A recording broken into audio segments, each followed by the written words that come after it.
Hello, Jerry here with episode number 5 of Ask Jerry Tachoir.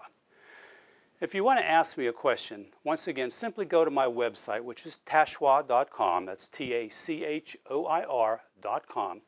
Click on the top tab that says Contacts, fill in the information, and ask your question, and I'll get back with you, or we'll do one of these videos.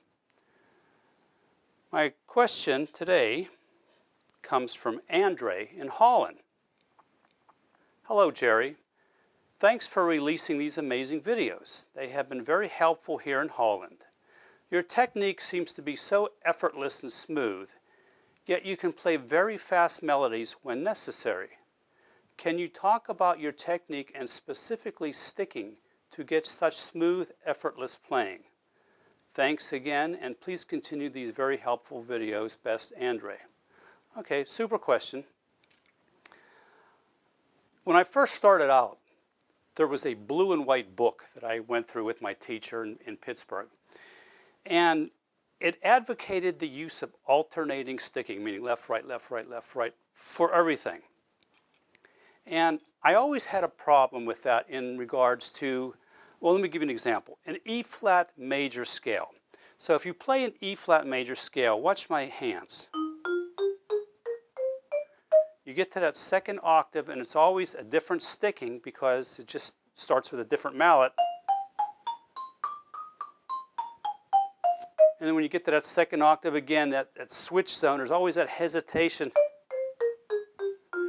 And also the lateral motion that was required to play a scale like this.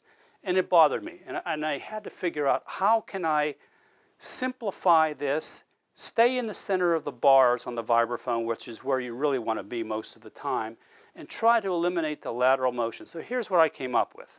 Doublings. Same sticking.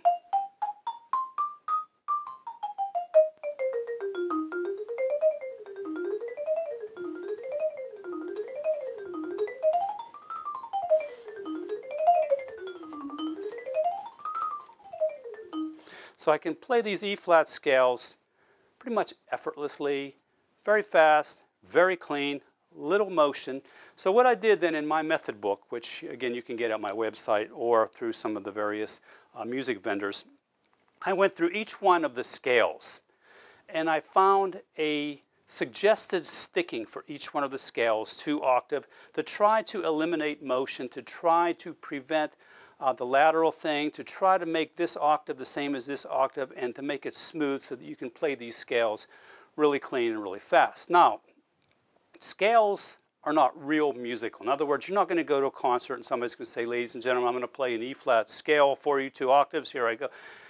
No, but we practice scales for primarily 2 reasons. One, to be able to understand keys, the key of E-flat, the key of D, the key of D-flat, the key of C, all the keys. We want to be able to hear them and understand how they are set up on the keyboard. And also we want to hear pitches. We want to hear what the third sounds like. We want to hear what the fifth sounds like.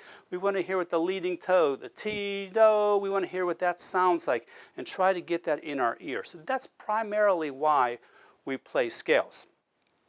Once you get to the point where you know your scales, and you could unequivocally play your scales perfectly, flawlessly every time, at that point, you probably don't need to practice scales anymore. But let me show you what I do by learning the sticking on this E-flat scale that I talked about. As I'm playing relative chords that have relative scales to E-flat, I can use the suggested sticking of this E-flat, parts of it, for different kind of events, melodies, improvisations, whatever. So here's an example. E-flat, obviously. C minor 7. F minor 7. B flat 7. A minor 7 flat 5.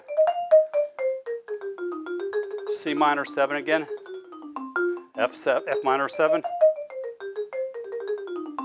So by learning these stickings and these little groupings that we talked about, the left, left, right, right, and the doublings and everything else, then I can play improvisations and melodies cleanly and fast without the motion, using parts of all these suggested sticking. So you have to go through it. You have to spend a little time at understanding how the shapes of these scales set up on your keyboard.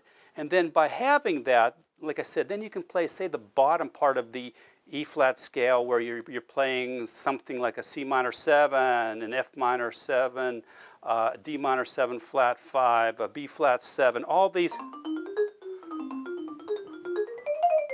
are using that same sticking suggestion from that E flat scale. So that's how I'm able to kind of play clean and fast by working on my technique to get the motion reduced.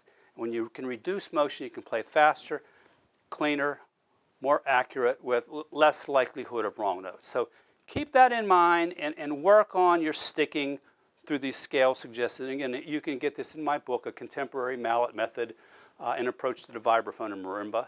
And it's available, and go to my website if you have any questions, and hopefully this will help you out with your technique that you need on the vibraphone. So I wish you the best of luck. Thank you.